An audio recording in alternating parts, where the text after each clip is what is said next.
Benedicite, soy el Padre Julio desde el Eremitorio Emaús de la Iglesia Antigua Diversidad Cristiana. Hoy quería compartir con ustedes el pensamiento de San Nilo de Sora, un monje de la Iglesia Ortodoxa. Un monje para mí es muy importante en mi experiencia monástica, porque cuando yo estaba buscando una regla de vida y estuve trabajando en confeccionar la mía, esas cosas de la vida se me cruzó en internet, su regla, la leí y me pareció que era lo que calzaba en mi dedo, como anillo al dedo. Y entonces la adopté como mi regla de vida, más allá que después, tenés en mi plan diario, en mi organización de la jornada, hice algunos ajustes, pero la regla de San Nilo de Sora es la regla que yo adopté. San Nilo era un monje ruso del siglo XVI, del monasterio de San Cirilo de Belozersk. Es interesante tener en cuenta que en aquel tiempo los monjes rusos, solían ir de peregrinación fundamentalmente al monte Athos. Y San Nilo, como manteniendo la tradición, se fue al monte Athos como peregrino.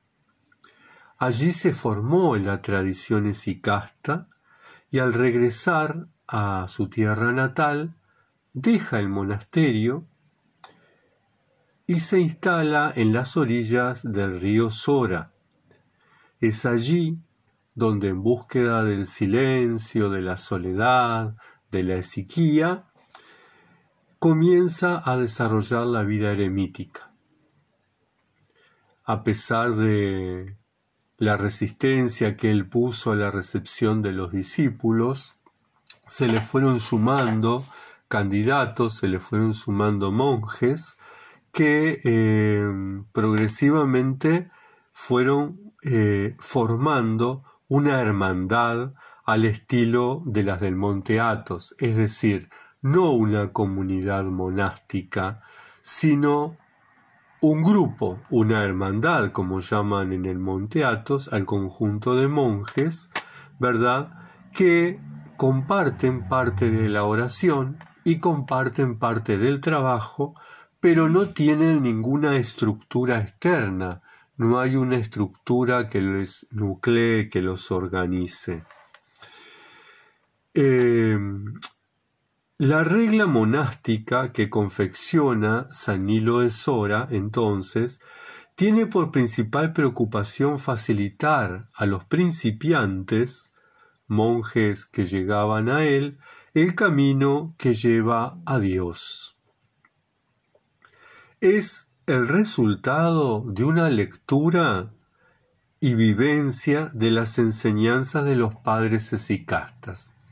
Leer la regla de San Nilo, que en realidad es muy corta, son unas muy pocas páginas, tiene una riqueza impresionante porque o cita textualmente a los padres esicastas o los tiene tan leídos y tan internalizados que cita sus pensamientos como palabras suyas, ¿verdad? Una referencia permanente, la regla, a los padres esicastas.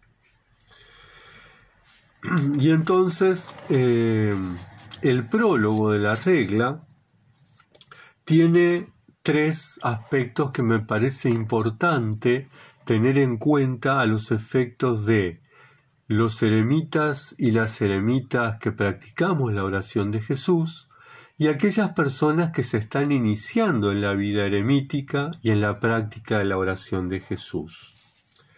En primer lugar, insiste muchísimo en la concordancia que tiene que haber entre la mente y el corazón, algo que se repite sistemáticamente en todas las enseñanzas de los padres esicastas. El segundo tema central que plantea el prólogo es la purificación de los pensamientos, la purificación de la mente, es decir, poder controlar los pensamientos, poder someter los pensamientos, poder centrarnos en la presencia de Dios y no darnos al vagabundeo, como dicen los padres, a ese libre fluctuación de todo lo que nos viene a la cabeza, de las tareas que nos quedaron sin hacer, de las tareas que terminamos, de las llamadas telefónicas que nos faltaron, en fin, infinidad de cosas que nos vienen a la hora de la oración, a la hora de estar en recogimiento.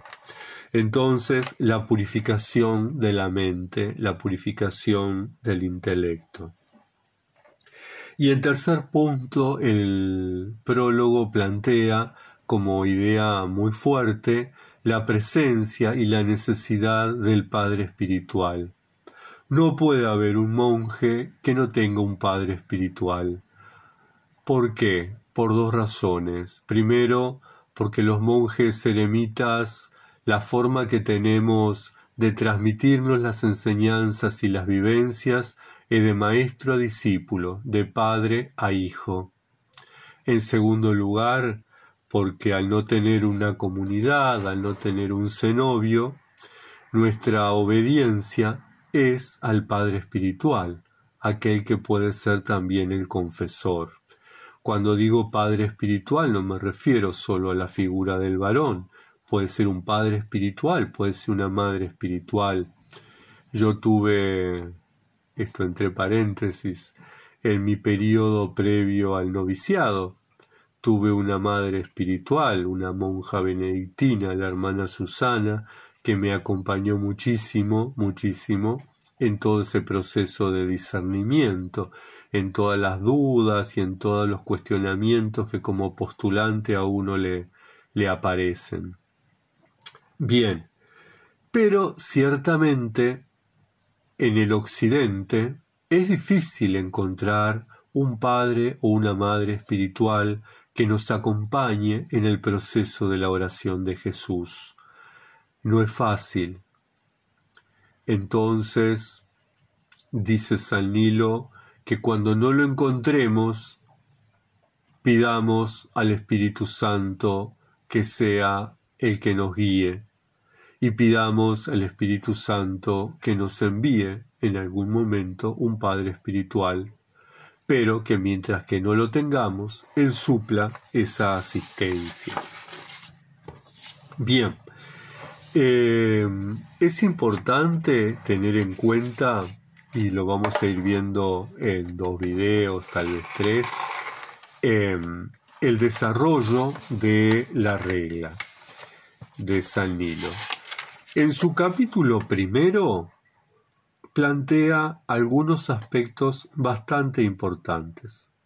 Retoma nuevamente el tema de los pensamientos y del diálogo que mantenemos con ellos, cómo tenemos que controlarlos. Muchas veces las monjas y los monjes entramos en un diálogo interno, terminamos conversando con nosotros mismos porque no podemos controlar los pensamientos. Es importante aceptar que somos esclavos, que los pensamientos son parte de nuestra pasión y entonces una vez que lo aceptamos, tenemos la posibilidad de transformarlo.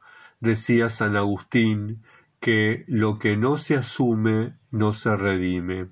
Solamente aceptando que somos esclavos de nuestros pensamientos, que somos esclavos de nuestros deseos, de nuestros recuerdos, es que podemos de alguna manera empezar a cambiar, empezar a transformarnos. Otra de las cosas que nos plantea el capítulo primero es renunciar a las conversaciones vanas y a las relaciones inútiles. Muchas veces uno al cabo del día, con la familia, con los amigos, habla infinidad de cosas intrascendentes, cosas que nos sacan del foco.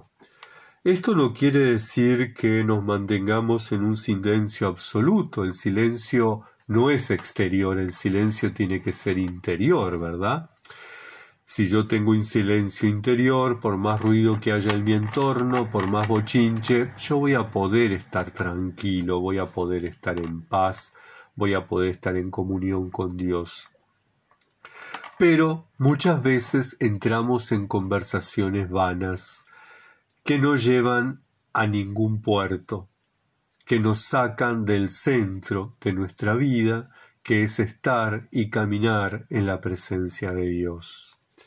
Y, por supuesto, también renunciar a las relaciones inútiles.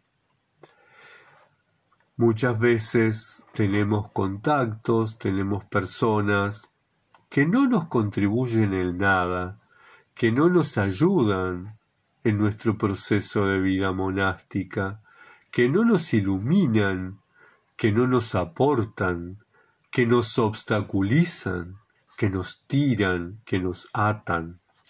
Bueno, esas relaciones son innecesarias. ¿Para qué mantenerlas? Si hemos renunciado al mundo, ¿para qué mantener esas relaciones? La renuncia al mundo justamente implica la ruptura con aquellas cosas que nos impiden vivir en la presencia del Señor.